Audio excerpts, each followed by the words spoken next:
on. What's up, witches? What's up? I'm Linda.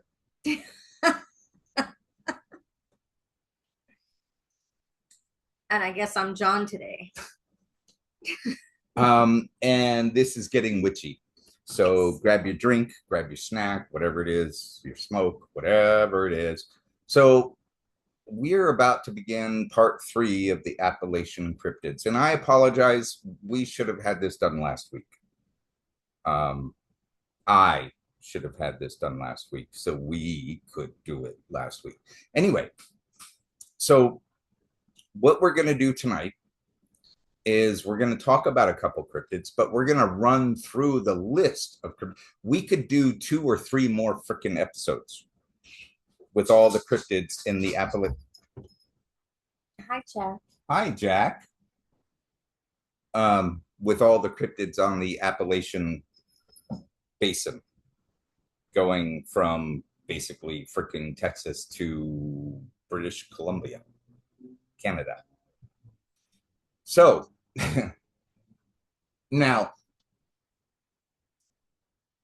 the first one is alien big cats. And this actually pops up a couple times in a couple different states. So, but they're not called alien big cats or ABCs, apparently. They're also referred to as phantom cats.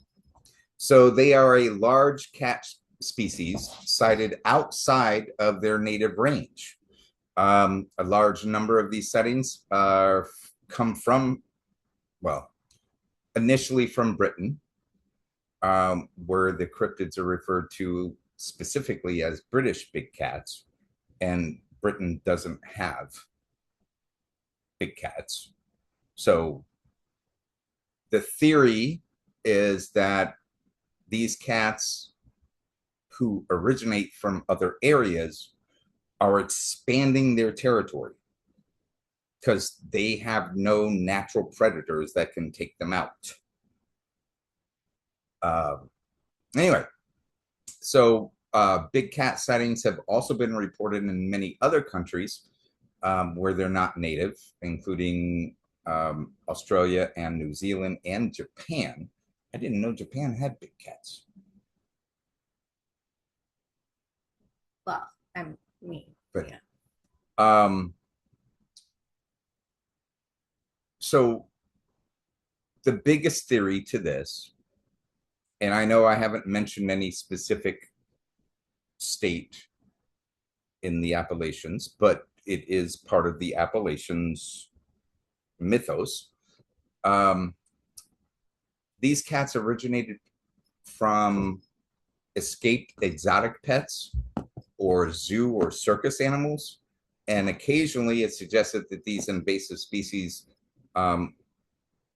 with established breeding populations came here from being released as, did I say pets? Yes. Oh, shit. All right. My bad. So the Dangerous Wild Animals Act of 1976 has been cited as a possible cause for an increase of feral big cats in Britain who were released by owners who could not be bothered to meet the requirements of the new law. Now, I know it doesn't mention Appalachians in any of the info that I just recited, but as we continue, there are several others that would fit that criteria. Yes. Do you want to attempt this? That's the Allegewi. Allegewi? I'm guessing. From the Allegheny Mountains. From the Allegheny Mountains. Mm-hmm. So this is a giant humanoid cryptid native to the Allegheny Mountains, which cut through the United States and Canada, standing between an impressive 15 to 25 feet. Holy wow. Fuck stick. That's bigger than a house. That's 3 stories. I mean, unless you've got vaulted ceilings, the average home, you've got 10 foot, 10 foot. I mean, that's almost 3 freaking. Wow. Okay. They are said to be highly intelligent man-eaters. and have So they know Hall and Oates. For all of our Gen Xers out there. They have been stated as wielding tools and wearing primitive clothing. Also, they're like just big giant cavemen. I'm guessing. Oh, hey, they are cave dwellers, preferring those near the tops of their mountain homes. They appear to hunt for sport rather than strictly for survival. Oh, so they're humanoid. Well, yes. Or they have the mentality. Which is a trait also found in not only humans, but also some primates such as chimpanzees. And chimpanzees are ruthless. And has even been reported in dolphins. Well, yeah, but dolphins also get high. They will find, no, they do. They will find a puffer fish, you know, the one with all the spikes, and they will bat it around like it's a fucking tennis ball. Because every time they do that, it releases the toxin, and they ingest it or absorb it, and then they pass it off to the next person. They're all stoned as fuck. Anyway. Another similarity to chimpanzees is that they will capture a prey item before releasing it to catch it again. So they play with their food. They play with their food. They play with their food, or they're teaching the young how to do it. Yes, I mean, because cats do that too, especially the big wild cats will do that. Yes, they do. Which is where you see all those pictures of like a tiger, or no, a lioness. Excuse me, a lioness. Well, even I've seen some images of cheetahs like laying with. Well, obviously, a deer wouldn't be laying with a cheetah because deers aren't in the forest, but laying with a lioness, and the lioness is just licking it like it's its favorite thing, making it feel comfortable. Mother Nature is fucking evil sometimes. Like you're gonna be eaten, but just not right now. So be comfy. Be calm. Don't try to get away. Yeah, we might hurt you. We might hurt you. And if we do, we're going to eat you. So there are some reports that these alien big cats are reptilian in nature, describing them as a type of reptilian. Oh, no, this is the Allegewi. The Allegewi. Sorry, not the alien big cats. The Allegewi. That they are some type of reptilian humanoid, while others insist they are strictly hominids. The Allegewi, also known as the Allegewi, or other variants. Sometimes the spelling is the only thing that changes. Right, because it has probably such a wide swath of territory that it covered. But the name is of a purported ancient Native American people associated in tradition with the construction of prehistoric earthworks and fortifications in the Mississippi and Ohio River valleys. And there's lots there. All the mounds. There's I don't know what state it is, but it's in that region, that snake mound. Like that was built on purpose. And although commonly identified in 19th century sources as a giant race encountered and expelled by migrating Lenape and Iroquois peoples, the historical existence of the Allegewi is widely disputed by modern scientists, or modern scholars, and regarded as part of native oral tradition, settler myth-making, and early attempts at ethnological explanation of the so-called mound builders. Except, but there was, or there is, excuse me,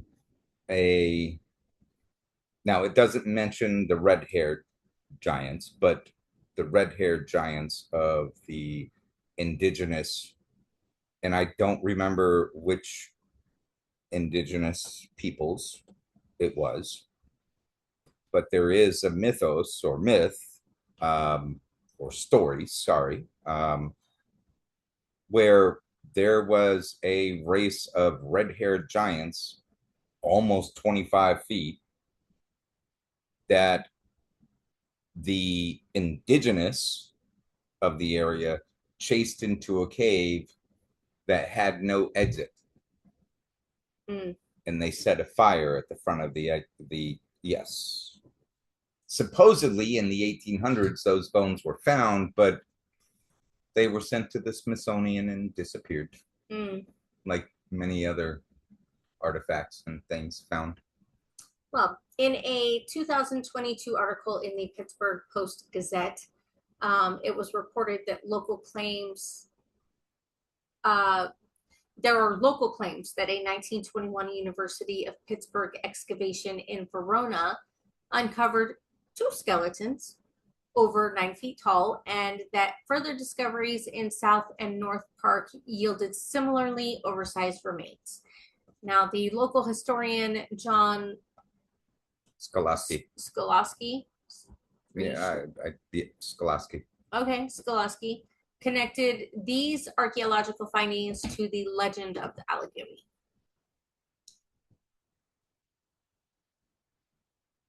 You know, I'm thinking, because there are news articles, and there is a story of an explorer before the Grand Canyon was shut down.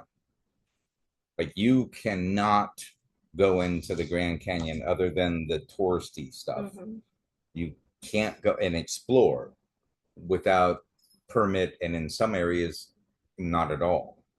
Supposedly found something that had Asian and Egyptian artifacts, a cave, which would be interesting to look up. So now we're going to go over a couple other of the cryptids, but we're just going to mention their names because there's a lot. Like I said, hi, Jack. Hi. This could have been a 5-episode series. Easily. So there's what we've talked about, the Appalachian Chupacabra. I think we also talked about, did we talk about the Beast of Beckley? I don't think we did. We didn't talk about, so there's a Beast of Beckley, probably Beckley County of something. The Beaver Run Snow Gator. Okay, so first of all, I'm from South Florida. Gators climb trees and they fucking climb fences. I've seen it. So, a snow gator? They're warm-blooded, or, I'm sorry, I'm losing my biology knowledge from it. They're reptilians, so they're warm-blooded. They need to be heated by the sun. No, that would make them cold-blooded. So they're... We are warm-blooded. We do not need to be warmed by the sun. Okay. Sorry, guys. Don't judge. Okay. So they're cold-blooded. Yes. And needed, but a snow gator. I was half tempted to do an episode to pull up the info, but I pulled up the info on so many others that we hadn't done yet that this would be way too long if I did that. So the Beaver Run Snow Gator. The Blue Mountain Warbler, which, I mean, that just sounds like a bird. Yeah, it does. It does, kind of. We did talk about the Braxton County monster, didn't we? I think so. And the Bushman? I'm not sure if we talked about the Bushman. I don't remember. I had a list somewhere. Of all the ones that we talked about? Is that it? Okay, so yes, this is it. No, we did not talk about the Bushman. Jack, get from in front of, he's going after the mouse because I've got our notes on the TV. Ass hat. Go ahead. Oh, it was the Grassman that we talked about. Oh, Bushman, okay. Grassman. But Bushman, definitely, probably another Sasquatch type, Bigfoot type. Probably. But then we have the Cumberland Dragon. Cumberland Dragon, also known as Ghostfoot. Goosefoot. Goose. Oh, how did I put a fucking T in there and lose an O? Okay, and add an H. So, also known as the Goosefoot, is a lesser known mystery creature only reported to have been sighted once near the Cumberland Mountains. The following odd blurb was posted in the Caledonian Mercury, which is their local newspaper, or it was, on December 4th of 1794. In February last, because they talk different. Back then, they didn't add extra. They didn't say in February last year. In February last, a detachment of mounted infantry, commanded by Captain John Beard, penetrated 15 miles into the Cumberland Mountain on Cover Creek. Ensign McDonald and another man, in advance of the party as spies, discovered a creature about 3 steps from them. 3 of his steps, because those would be big, or 3 of ours. Okay, but anyway, what the hell is going on here? So we're talking about maybe 10 feet. Yeah, maybe. It had 2 legs, only 2 legs. I don't know why it specified only 2 legs. And stood almost upright, covered with scales of a black, brown, and light yellow color in spots, with spots like rings, a white tuft or crown on the top of its head, and it was on top of it, about a tuft, a white crown tuft on top of his head, about 4 feet tall. So aside from his height, the animals, the cryptids' height, the tuft was 4 foot tall. That's some strong fucking gel. Like, I don't have, we can't buy anything that would do. Could you imagine with my long hair before I cut it, if I tried, how much gel I would have to fucking use? I would be like this for hours while it dried. I'm sorry, am I boring you? No, I'm just. Are we sure that they're not saying that this thing was only about 4 feet tall? This is the information that I could find. I'll be honest, I didn't do like secondary research on each one because there are so many, and true. I'll be honest, I have a hard time finding time to do the research of it. Stop. What? You're yawning. I'm trying not to. Anyway, a head as big as a 2-pound stone. Now, a 2-pound stone could be literally this big. Yes. Which is why I'm wondering if maybe the thing was 4 feet tall with the. Okay. All right. And eyes of again, fiery red fucking eyes. It stood about 3 minutes in a daring posture. Orders were given out to not fire, except at the Indians. At the Indians. So Mr. McDonald advanced. Don't fire at the creature, fire at the people. Mr. McDonald advanced and struck at it with his sword. When it jumped at least 8 feet and landed on the same spot on the ground. Yeah, that's I'm going home now. You just jumped 2 to 3 feet higher than I stand to avoid my sword. I'm going home now. Right. But then, after landing on the ground. Ew. spat out a red kind of matter out of his mouth resembling blood and then retreated into Jack, what are you fucking going through? Retreated into a laurel thicket, turning around often as it intended to fight. Like he was running, but he turned, like, if you're coming at me, I'm here, you know. The tracks of it resembled that of a goose, which is probably why they call it goosefoot. It's not Bigfoot, it's goosefoot. The indigenous of the area report that a creature inhabits that part of the mountain of the above description, which by its breath will kill a man if he does not instantly,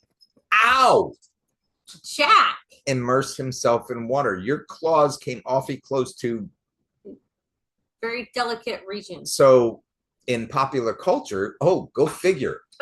Cryptid Nation. Metazoo Cryptid Nation, because you know we don't have any other cryptids that have been. The Cumberland Dragon is featured in the popular trading card game Metazoo Cryptid Nation.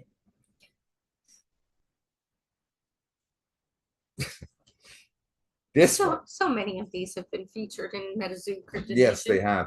And this one, the Deer Woman, also sometimes known as Deer Lady, is a shape-shifting woman in Native American mythology.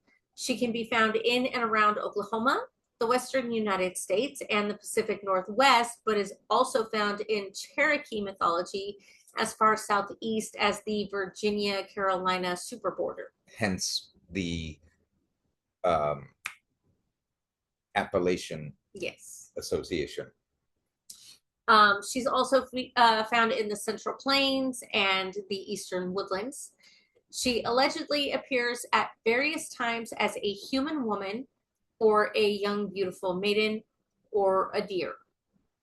Some descriptions assign her a human female upper body and the lower body of a white-tailed deer. So kind of like a centaur, but with deer instead of horse. Now I understand. There is a law, or there was, I don't know if there still is, but when I lived in Florida, before I left Florida, there was still an active ancient law, well, ancient 1800s. It is illegal to have sex with a Florida key deer. And that's what it's called, a key deer. And it's only found in Florida. The thing stands about this, like literally 3 foot. So now I understand. Oh my God, our fucking ancestors were idiots. So the Deer Woman has been seen as a beautiful woman just off the trail or behind a bush, calling to travelers, leading some to draw comparisons with the nymphs of classical mythology, which interestingly enough, I believe my first life was as a wood nymph, and I think I did the same thing. Okay. But anyway, Deer Woman is often said to have all the features of a normal young woman, except she has hooves instead of human feet and brown eyes like those of a deer. So, you know, when they say doe-eyed, the big, dark eyes. Men who are lured into the presence of Deer Woman often notice too late, way too late, that it's not a normal woman. Yeah, they're not looking at her feet. They're not looking at her feet. But before they can get away, she stomps them to death. Oh. Good for her. They were probably up to no good anyway. You made me stop. However, if she sees a man who's not sexually interested in her, Deer Woman will gratefully reward him for his kindness and politely ask him to join a dance with her. And the outcome always stays as the man agreeing with her proposal, the dance. So, like, If she asks him to dance with her and that's all he does is dance with her and he doesn't try to get frisky with her, then she lets him go. But if he at first appears like he's not interested and then she asks him to dance with her and he does try to get frisky, and then she stumps him to death. But again, good for her. Dear woman, praising the man for his generosity and leaving. He danced with her and now he's leaving. But she always keeps her promises of aiding the man and his family and friends with their everyday lives, and is an easily forgiving woman who always believes in second chances. So, unless you try to get frisky. Yeah. So she lures him, but he's not really interested in her. He'll dance with her, and then he leaves. She then will help out him, his friends, and his family, which is awesome. Other stories and traditions describe the sighting of Dear Woman as a sign of personal transformation or a warning. She is also said to be fond of dancing. I mean, who isn't? And will sometimes join a communal dance unnoticed, leaving only when the drum beating ceases. You just don't like dancing because you don't know how. No, I do know how. I just don't like. I'm not the person to. I will dance like nobody's watching if there's nobody watching. I am all by myself. I can't do. I do the typical Carlton on the dance floor. Just move my leg, my feet back and forth, and move my hips. So according to Ojibwa tradition, she can be banished through the use of tobacco and chanting. Others say that you can break her spell by looking at her feet and realizing that they are hooves. So if because once she's recognized for what she is, she will run away. But I mean, seriously, if you were entranced by her, if you're a dude and you're entranced by her, how often are you going to think to look at her feet? I mean, unless you've got a foot fetish, But anyway, she is thought to be an allegory about attempting to know and understand someone that you're attempting to get sexually intimate with. And she's also about how it's important to see someone as they truly are, not only as you wish them to be. So, dude sees a beautiful woman and he just wants her to be a beautiful woman, but she's not completely a beautiful woman. If he sees her as she truly is, she runs away. She's also a symbol of survival, empowerment, healing, and resistance, as well as respect for women and treating them as equals. Ops. However, in spite of her misandry, which I'm not really sure I would call it misandry. Anyway, Dear Woman does have a good side, as she represents fertility and love, protects women, children, and innocent men who don't harm her or try to get frisky with her. Lust for her. That's not what it says. Lust for her. Yes, okay, they don't lust for her either. She watches people move in and out and helps women who are having difficulty conceiving for childbirth. And she'll also gladly reward men who respect her and even spare their lives and let them leave as long as her demands are met with agreement. Are you done being all zoomy? Dear Woman is similar in nature to several other female figures of folklore from other regions of the world, such as La Llorona from Mexico and the southwestern United States. That's one we haven't actually really talked about yet. Mm-hmm. The Fiora of Chile, the Colombian creatures, the Parascola, and the Tunda and the Lara of Brazil. The Shana from Spain. Spain. Okay, from Spain. And Nagkanyas. Nagas. Oh, Nagkanyas. Kanyas. Sorry. From India. Which is the serpent woman. from India. These are all females who at times function as sirens, leading men to their death or salvation. Or salvation. In Scottish folklore, I don't know how to say that. We're not going to be able to say it with the Scottish accent. Bivanshi, I think. Maybe. No, because you got to remember they don't pronounce things the way they look. Yeah, it's spelled Bobhan space Sif. So it's a fucking Sith. It's a Sith Lord. Well, if I remember correctly, it's a Sith Lord. But Star Wars. But if I remember correctly, when it's spelled Sith, it's actually pronounced she.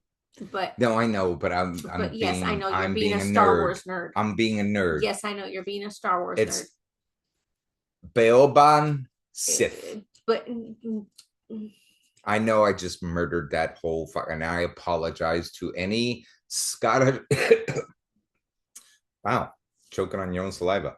To any of my Scottish viewers or listeners, I know I destroyed it. I apologize. You are probably correct. Which was Bivanshi, I think, maybe. Okay. But anyway, it is a female vampire that is said to have goat legs and seduces travelers and feasts on their blood. Okay. Now, in pop culture, dear women were featured as a character in an episode of the Showtime horror series Masters of Horror. It originally aired in North America on December 9th of 2005 and was directed by John Landis, who is best known for his direction of the 1981 film An American Werewolf in London. That was an interesting flick for the time. I mean, it was 81. I mean, we also have Cabela's Survival, Shadows of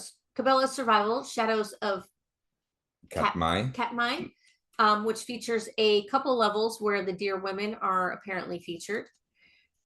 Deer women are featured in the popular trading card game. Hey, MetaZoo, Cryptid Nation.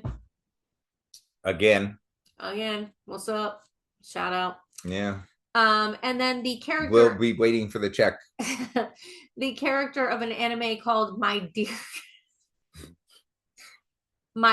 Dear Friend Nokotan is a deer woman. And when it says my dear friend, it's DEER, not DEAR. So now we're just going to be going through a couple real quick because, I mean, there are so many. So the next one is Devil Monkey. Which we did not discuss. Did not look up. I don't think that's the one I have. Because there is one I have queued. Oh, it's Being a Bitch. You asshole. How dare it. So, and then there's Dewayo. Dewayo. Yeah, we didn't discuss that one either. We did talk about the Flatwoods Monster. Yes, we did. Yeah. We did not talk about the Flying Rays. No. And it's spelled just like, it's RAYS, Flying Rays. Did we talk about the Goat Man? Well, we talked about the Texas Goat Man, but this Goat Man is different. But is it really? Because their territory could be pretty vast. So here, the reason I'm saying that they are different is because the one from Texas is all around that bridge in Denton. The old old Alton Bridge, I believe it was. This Goat Man, if I recall correctly, is said to be seen around an area that was some sort of military installation. Oh, like a research center. The TNT area. It sort of. But in Maryland, if I remember correctly. Oh, yes. It was a place in, if I remember correctly, it was a place in Maryland. And then there's the Grassman. There is the Grassman, which we did not. Oh, actually, we did discuss that one. Yes. Grassman. Hopkinsville Goblins. I think that's the one that. No, it's Wonderlight. Never mind. I clicked on this and it was pretty brief, but it was kind of funny.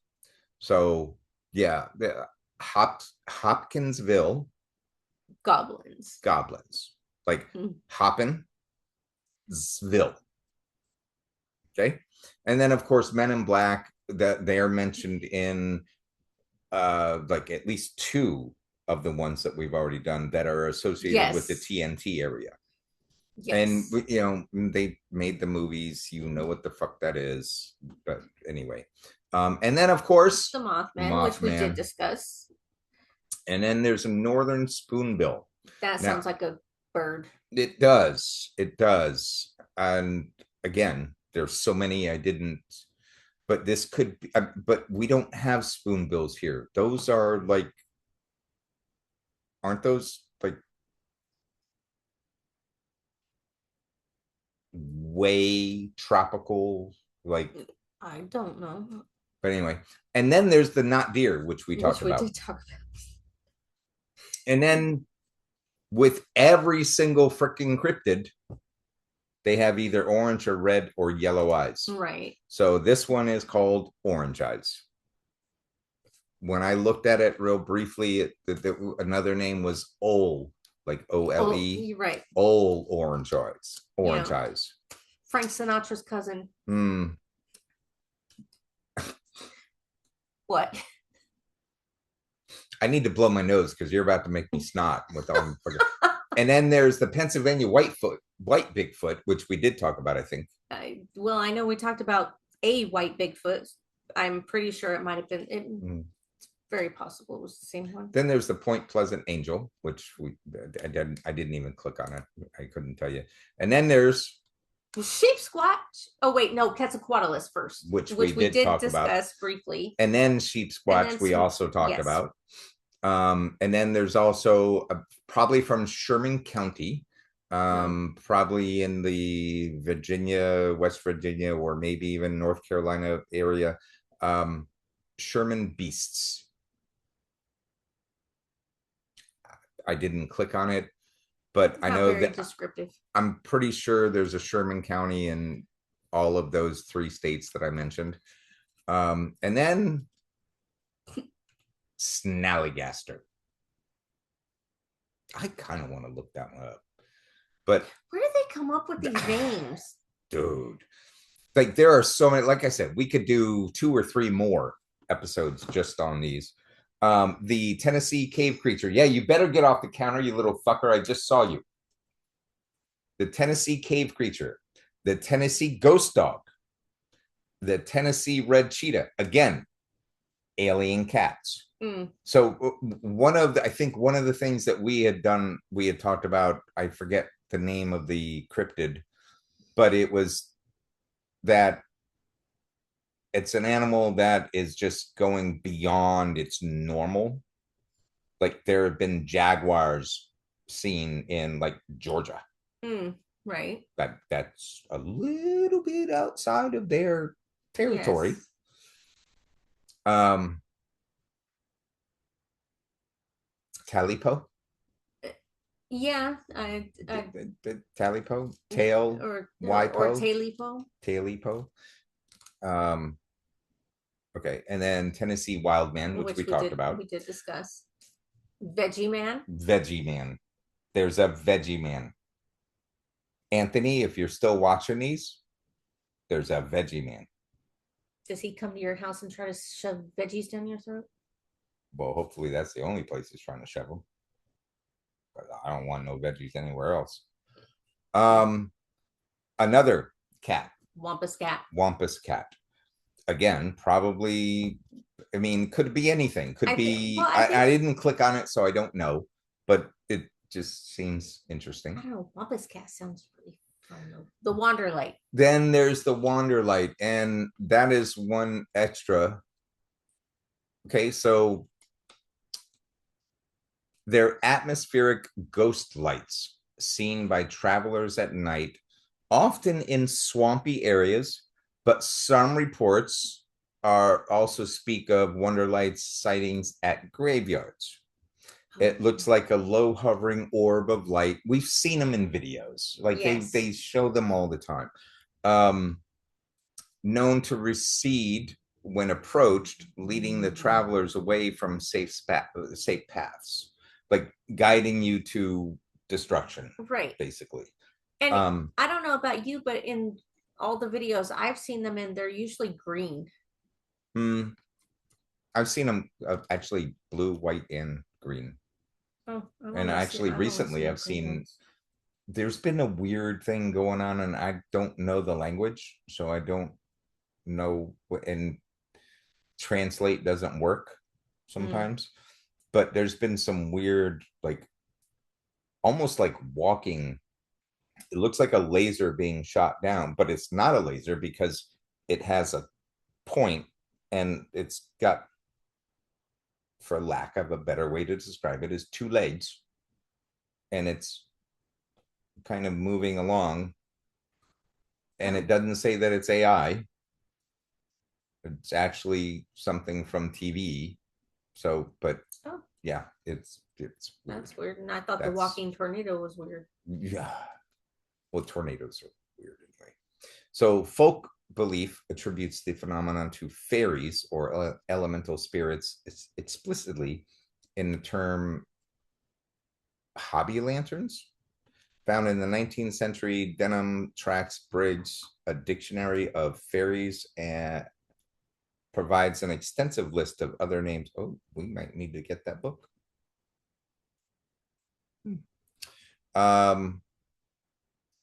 And other names for the same phenomena. Though the place where they are observed, graveyards, bogs, etc., influences the naming considerably. I mean, you're not going to necessarily name something a fair if it's in a graveyard.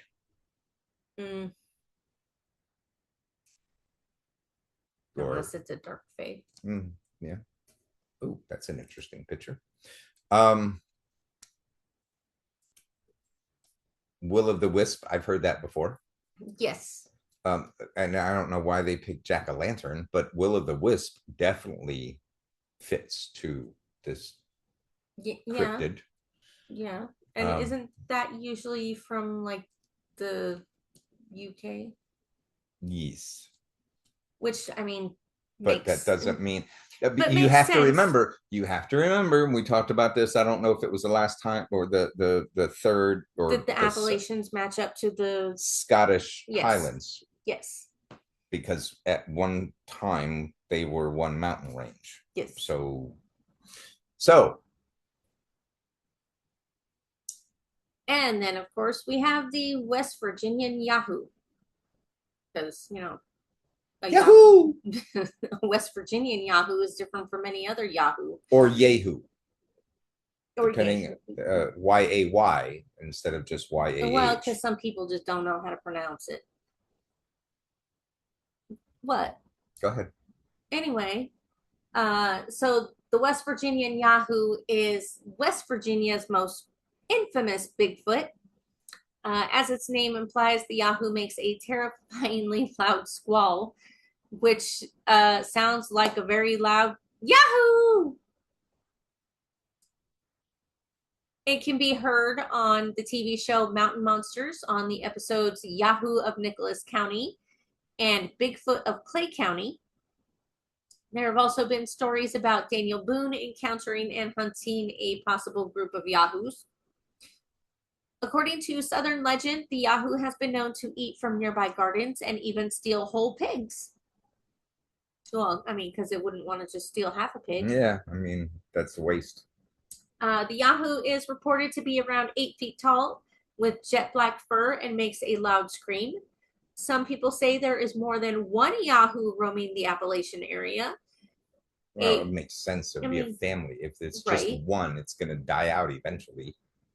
A person has also claimed to have caught a trail cam photo of a supposed female Yahoo carrying I saw the picture. A baby on her back. Pretty weird. I didn't see the baby, but it's just a furry ape looking thing with glowing eyes, of course.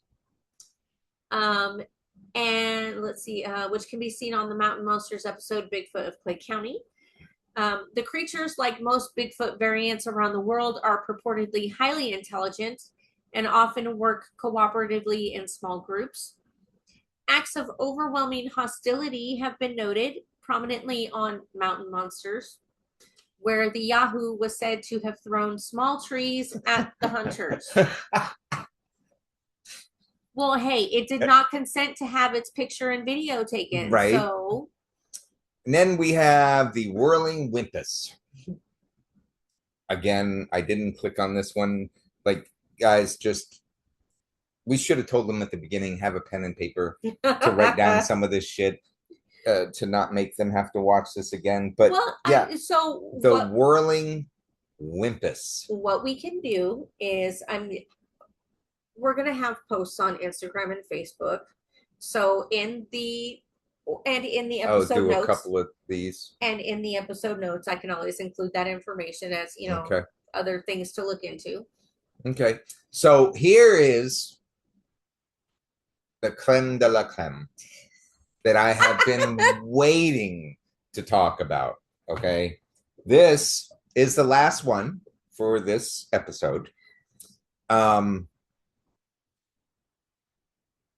If you're taking a drink at this very moment, finish. I'll give you 5 seconds. 4, 3, 2, hey, Jack, 1. The Wood Booger. The Wood Booger. Okay? His fucking name is the Wood Booger. Is a type of Bigfoot or hairy humanoid originating from Southwest. What the fuck's up with Virginia? And West Virginia. Like, most of these are. Do you want the list alphabetically, chronologically? Oh, stop it. So, the name Wood Booger was given to the creature because it was often rumored to carry off young children like the boogeyman. But that's not okay. Boogeyman or Bigfoot boogeyman, but Wood Booger, that's what you went with.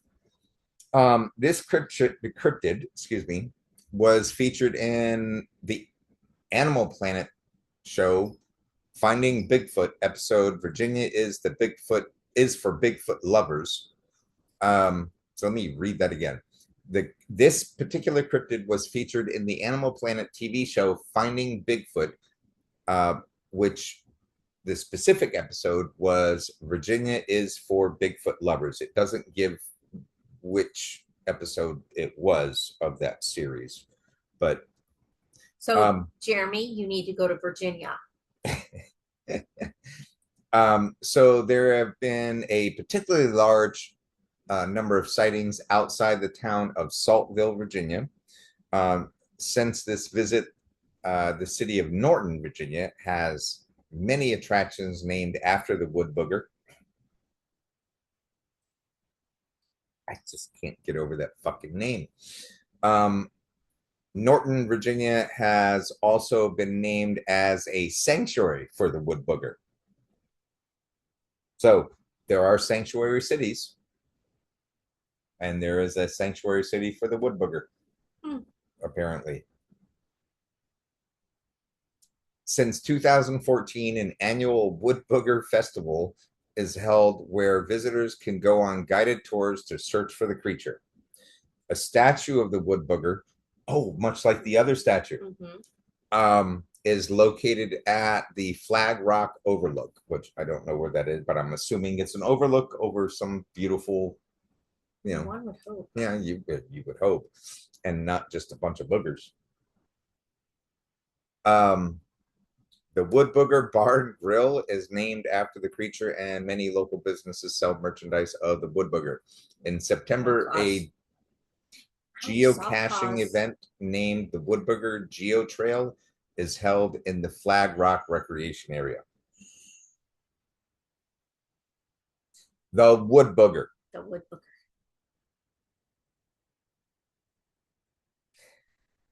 Now, unfortunately, it does not give a description of the cryptid. It doesn't say how tall he is or she is. It doesn't give any kind of other information other than it's a Bigfoot. These motherfuckers have seen it and they celebrate it. Apparently, there were no injuries in any of the sightings or anything. That's good. Well, I mean, if they're having a festival for it, right, you wouldn't imagine that it's hostile towards them, right? Right. Jack, what are you doing? Yeah, I saw he scratched feisty. you. He saw you scratched being you. Feisty. So that's it. Yes, we could do a couple more, but really, I mean, you get the point. But there's cryptids. So many. Every freaking where. Species. Everywhere. Well, we're still gonna do the Scotland ones though, right? Oh, yeah. We could do Scotland. You know, because you got Loch Ness, you've got the Highlander. The Highlander is a TV show. A very good TV show. I love that TV show. I heard they were remaking it and then nothing ever happened. Oh, I thought they were going to make it as a movie with Henry Cavill. I thought he was. Yeah, if I recall, what I had heard or what I had read was that Henry Cavill was going to be Duncan MacLeod, and Dave Bautista was going to be the Kurgan. Get the fuck out of here! Yeah, that's what I had read. So I mean. But how long ago was that? Like last year. Yeah. Or earlier this year. Yeah. I know they take a long time to make fucking really good movies. Do. And you know, I mean, I would love to see that remake with those two. But at the same time, how about something new? Instead of remaking the things that we watched in the 80s, the 70s, the 90s, the 2000s, instead of remaking all of those wonderful movies, which are just fine the way they are, how about something new? Or here's a thought. Instead of remaking something that's already great, take something that was shitty. Try to make it better. Remake Attack of the Rotten Tomatoes. Try to make that worthwhile. Or what was that? Was it Attack from Mars? Oh yeah. All right, y'all. Hey, hope you've enjoyed it. How did my shoes end up? Hope you've enjoyed it. Have a wonderful day. And we will be back again with the Scotland cryptids. Yes. Peace. And keep in mind, if you are in the Phoenix area, we do have the Full Moon Psychic Fair coming up August 28th at the Mesa Creative Arts Center in downtown Mesa. And again, if you show up at our booth for Three Sisters Botanicals and you mention the Getting Witchy podcast, you will get a nice little gift. We haven't yet decided what it is, but we will make sure to do something. Mama said knock you out. I mean, that's my vote. That is a possibility. But because it's a good sleepy time. It like, is. Put a little behind the ears, maybe a little on the wrist in case you sleep like this. And anyway, peace out, witches. Peace. Take care of yourselves. Take care of each other. We love you, and we can't wait to see you again.